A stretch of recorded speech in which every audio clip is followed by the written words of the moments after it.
Cerita berawal dengan sepasang kekasih dan seorang fotografer yang sedang dalam perjalanan ke suatu pulau yang bernama Pulau Tamra.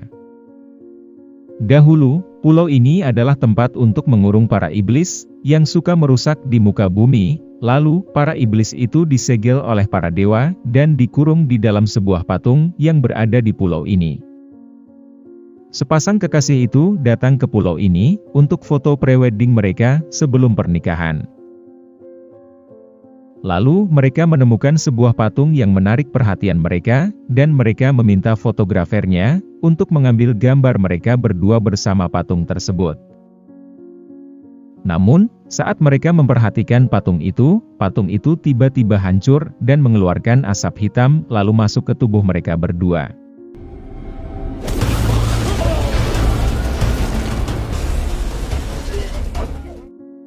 Fotografer yang baru selesai menyiapkan peralatannya, dia pun terkejut saat melihat pengantin itu sudah berada di belakangnya, dan mereka mulai berubah menjadi iblis yang sangat mengerikan dan langsung menyerang fotografer tersebut. Namun, saat iblis itu sedang menyerang sang fotografer, ada seseorang yang menyerang iblis itu menggunakan sebuah pisau hingga membuat iblis itu pun mati.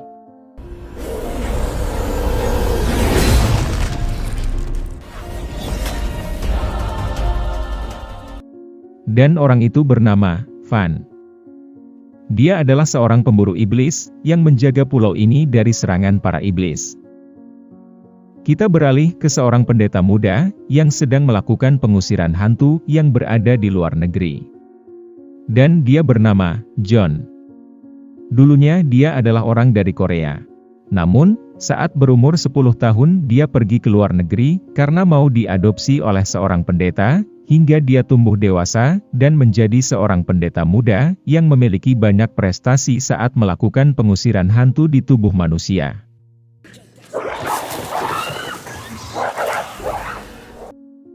Setelah selesai melakukan pengusiran hantu, dia dipanggil oleh pendeta yang mengadopsinya. Dan pendeta itu menunjukkan sebuah lukisan seorang wanita.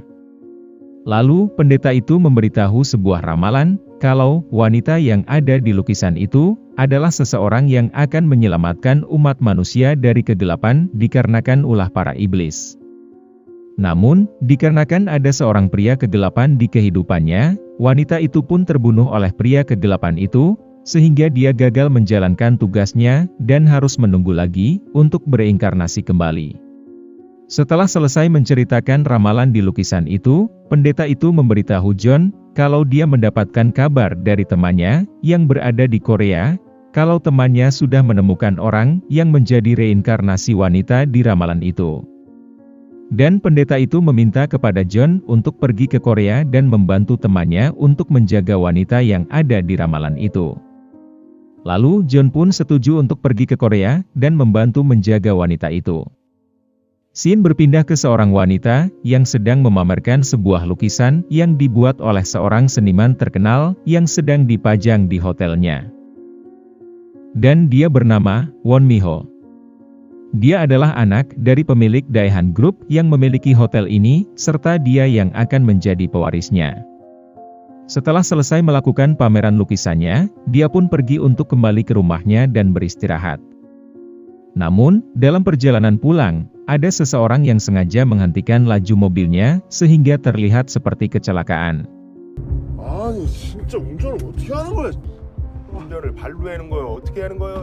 Lalu, orang itu menyalahkan sekretarisnya Won Mi-ho, dan menyuruhnya untuk meminta maaf kepadanya. Won Mi-ho yang tidak ingin dirinya mendapat masalah dikarenakan dia yang akan menjadi pewaris Daehan Group, dia pun menyuruh supirnya untuk meminta maaf agar cepat menyelesaikan masalah ini. Namun, melihat sekretarisnya yang dia anggap seperti keluarga sendiri direndahkan di depannya, membuat dia marah dan langsung membantingnya.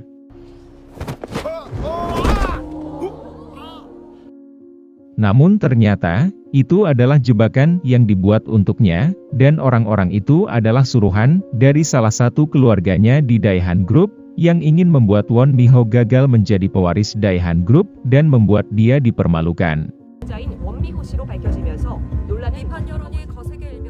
Won Miho pun mencurigai kalau semua itu adalah perbuatan bibinya, karena cuma dia, orang yang sangat menginginkan memiliki Daehan Group.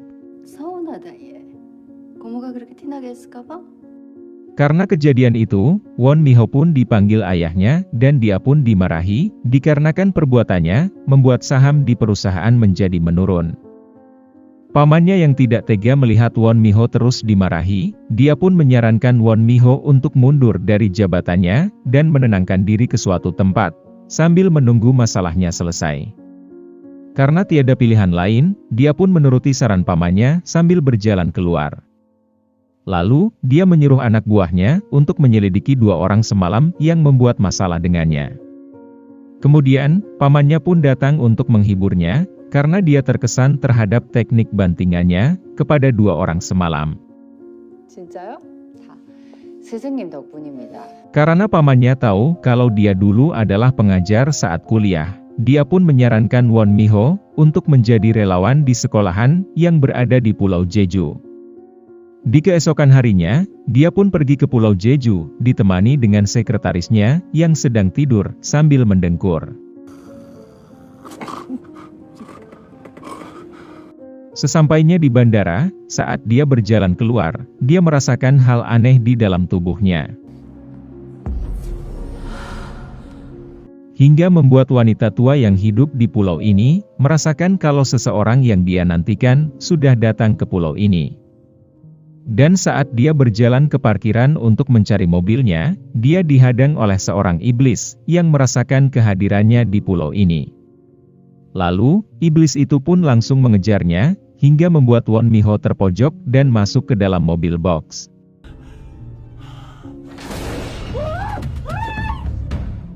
Beberapa saat kemudian, Fan pun datang untuk menolongnya dan langsung menghabisi iblis itu.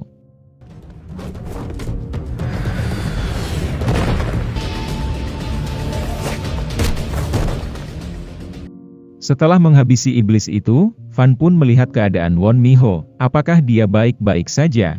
Setelah itu, dia pun pergi meninggalkannya. Won Miho yang kaget melihat kejadian tadi, tubuhnya kembali merasakan hal aneh, hingga membuatnya tak sadarkan diri, lalu pingsan. Di keesokan harinya, Fan yang sedang berada di bukit untuk mengenang kehidupannya, dia pun didatangi wanita tua yang semalam.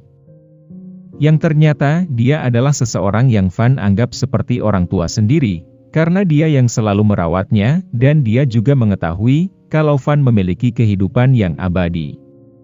Kedatangannya ke sini untuk menanyakan soal wanita yang semalam datang ke pulau ini. Apakah dia mirip dengan wanita yang dulu pernah ada di kehidupannya? Dan Fan pun juga belum yakin apakah wanita itu adalah wanita yang pernah berada di kehidupannya dulu, karena saat dia bertemu dengannya semalam, si Won Miho tidak mengenali dirinya.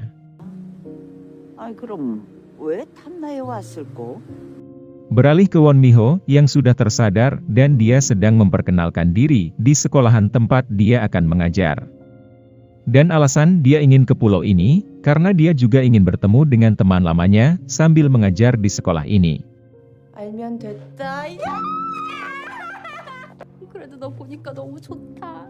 Setelah selesai mengajar, dia pun mau pergi ke kafe karena teman lamanya tadi mengajaknya makan malam karena sudah lama tidak bertemu.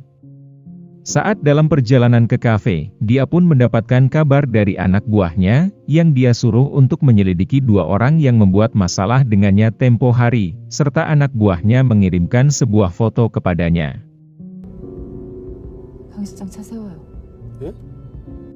Lalu, dia pun menunjukkan fotonya kepada sekretarisnya, yang ternyata, orang yang ada di foto itu, adalah sekretarisnya sendiri, dengan bibinya, dan 2 orang yang membuat masalah dengannya tempo hari. Won Miho pun sangat kecewa kepada sekretarisnya, karena dia sudah menganggap dirinya seperti keluarganya sendiri, namun malah dikhianati. Dan Won Miho pun sudah memahami, kalau alasan dia melakukan itu pasti karena uang, atau sesuatu tentang keluarganya. Karena sudah terlanjur kecewa pada sekretarisnya, lalu dia pun pergi, sekalian memberikan mobilnya, sebagai pesangon untuk sekretarisnya. Di tengah-tengah penyesalan, atas perbuatannya kepada Won Miho, sekretarisnya didatangi roh iblis, yang sedang mencari tubuh manusia untuk dirasuki.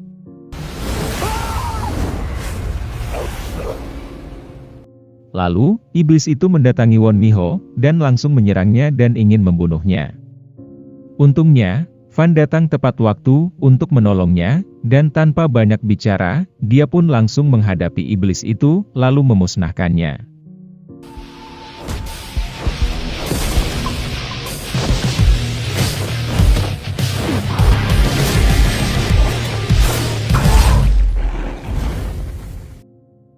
Setelah menghabisi iblis itu, Fan pun mengingatkan Won Mi-ho untuk jangan pergi dari pulau ini, karena hanya itu salah satu cara kalau dia ingin hidupnya selamat. Lalu Fan pun pergi, karena paman serta para polisi sudah datang untuk menyelamatkannya, dan dia pun dibawa pulang. Sesampainya di rumah, Won Mi-ho pun merasa ketakutan saat sedang sendirian, serta berada di pulau ini. Lalu, dia pun memutuskan untuk kembali ke Seoul dan pergi ke bandara menggunakan taksi. Sesampainya di bandara, dia pun malah disuruh untuk menunggu oleh seorang petugas keamanan di bandara, karena petugas itu sudah diperintahkan untuk menjaganya, dan dia mengatakan kalau akan ada seseorang yang akan menjemputnya. Di lain sisi, ada seorang pria misterius, dan dia sedang membuka segel di salah satu patung yang berisi roh iblis, yang ada di Pulau Tamra. Lalu, roh iblis yang baru bebas dari patung itu pun pergi ke bandara, di mana Won Mi-ho sedang berada di bandara tersebut. Setelah itu, roh iblis itu merasuki salah satu petugas keamanan, lalu pergi mendatangi ruangan tempat Won Mi-ho berada.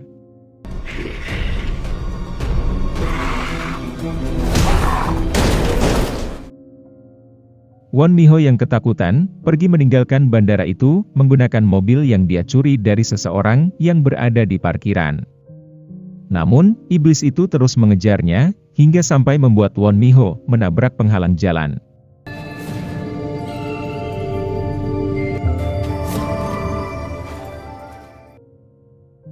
Untungnya, Won Mi-ho masih selamat dari kecelakaan itu.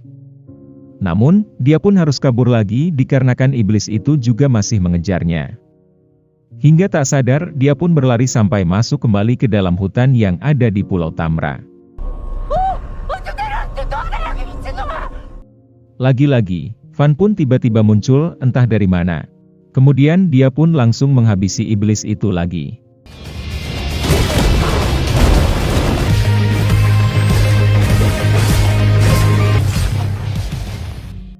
Setelah itu, Won Mi-ho pun mulai memberanikan diri untuk bertanya kepada Fan tentang apa yang sebenarnya terjadi kepadanya, agar dia bisa memahami situasi ini.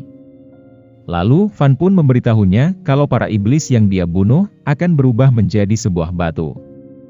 Dan dia juga memberitahu Won Mi-ho kalau para iblis sudah kembali bermunculan dan mereka ada di mana-mana dan bisa muncul dari mana saja untuk memburu Won Mi-ho. Lalu Won Mi-ho pun bertanya lagi kenapa para iblis itu mengejarnya. Fan pun memberitahu kalau takdirnya lah yang memancing para iblis itu memburunya. Setelah itu dia pun pergi sambil memperingatinya lagi untuk tidak meninggalkan pulau ini, atau dia menyuruhnya untuk menghadapi sendiri para iblis itu.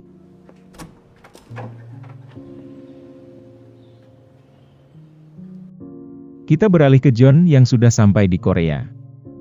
Dia pun menemui teman ayahnya, yang meminta bantuannya untuk menjaga wanita, yang nantinya akan menjadi penyelamat umat manusia dari para iblis. Yang ternyata, teman ayahnya itu adalah pamannya Won Mi-ho. 신부님?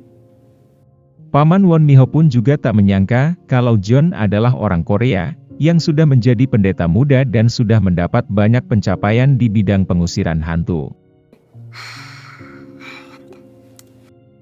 Lalu, paman Won Mi-ho memberitahu John, kalau susah untuk menjaga Won Mi-ho dan membangkitkan jiwa penyelamat yang ada di dalam tubuh Won Mi-ho.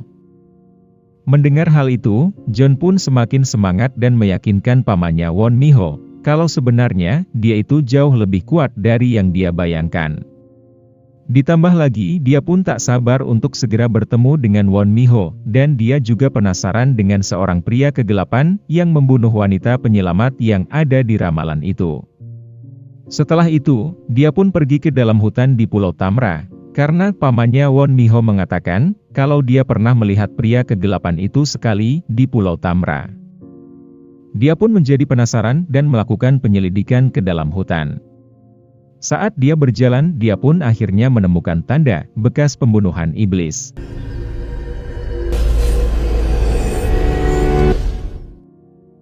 Di malam harinya, Won Miho pun tidak bisa tidur, dikarenakan dia masih teringat pesannya Fan kemarin malam. Dan dia pun menjadi waspada, karena takutnya nanti ada iblis yang akan mendatanginya. Namun, yang datang bukan iblis, melainkan Fan yang baru saja menghabisi iblis yang mau datang ke rumahnya. Won Miho yang sudah tidak tahan lagi dengan situasinya, dia pun menawari Fan untuk menjadi pengawalnya. Serta dia memberikan surat kontrak kepada Fan sebagai tanda bukti untuk menjadi pengawalnya. Lalu, dia pun bertanya tentang namanya Fan dan juga alamatnya, untuk mengisi kontraknya. Namun, dia tertawa saat mengetahui kalau namanya hanya 3 huruf saja. Fan yang mulai kesal pun pergi dan membatalkan kontrak itu. Namun, dia ditahan sama Won Miho karena dia masih takut sendirian, dan meminta Fan untuk menemaninya malam ini saja.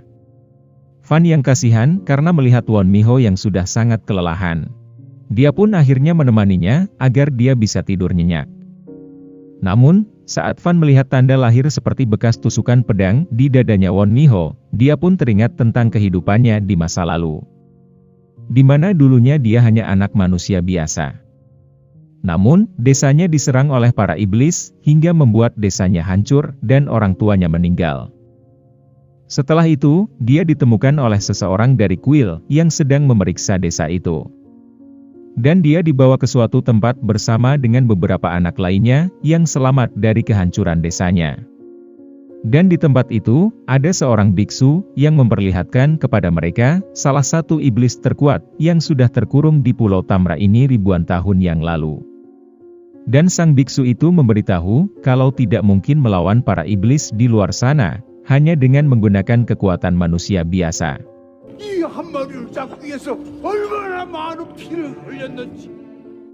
Setelah itu, sang biksu pun menusuk iblis itu menggunakan pisau, dan mengambil darahnya ke dalam wadah. Setelah selesai mengambil darah iblis itu, lalu sang biksu memasukkan darah iblis itu ke dalam tubuhnya Fan beserta anak yang lainnya.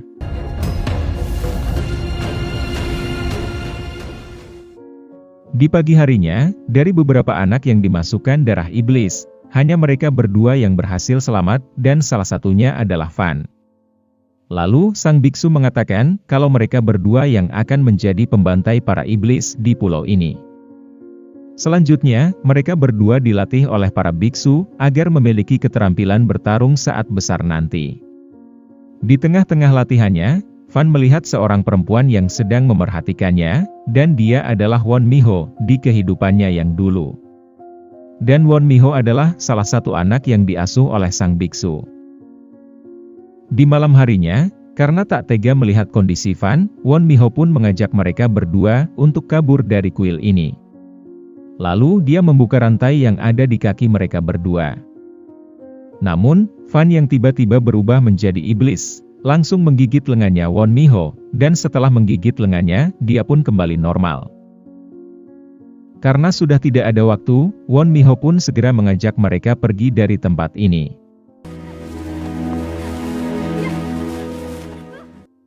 Di tengah-tengah perjalanan, Won Miho yang mulai kehabisan tenaga, ditambah darahnya yang terus mengalir dari lengannya, karena gigitan Fan tadi, membuat dia lemah, lalu jatuh pingsan.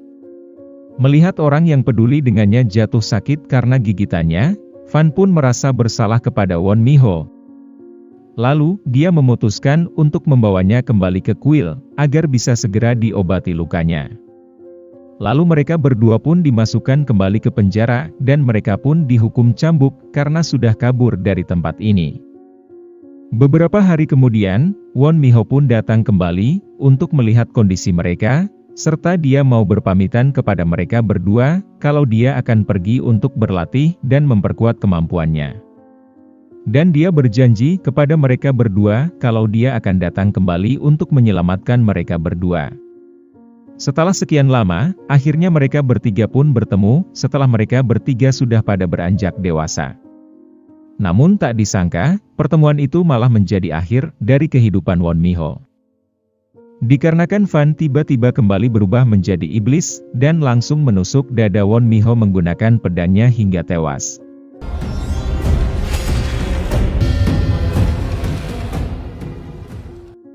Karena kejadian masa lalu itu, membuat Fan menjadi bingung, haruskah dia membenci Won Mi-ho karena sudah melupakan dia dan janjinya, atau dia harus bersyukur, karena Won Mi-ho tidak mengingat tentang kematiannya. Di lain sisi, Won Mi-ho yang baru terbangun dari tidurnya, dia pun terlihat bahagia, setelah melihat kontraknya dengan Fan, sudah ditandatangani. Terima kasih semuanya, karena sudah menonton, and see you next time.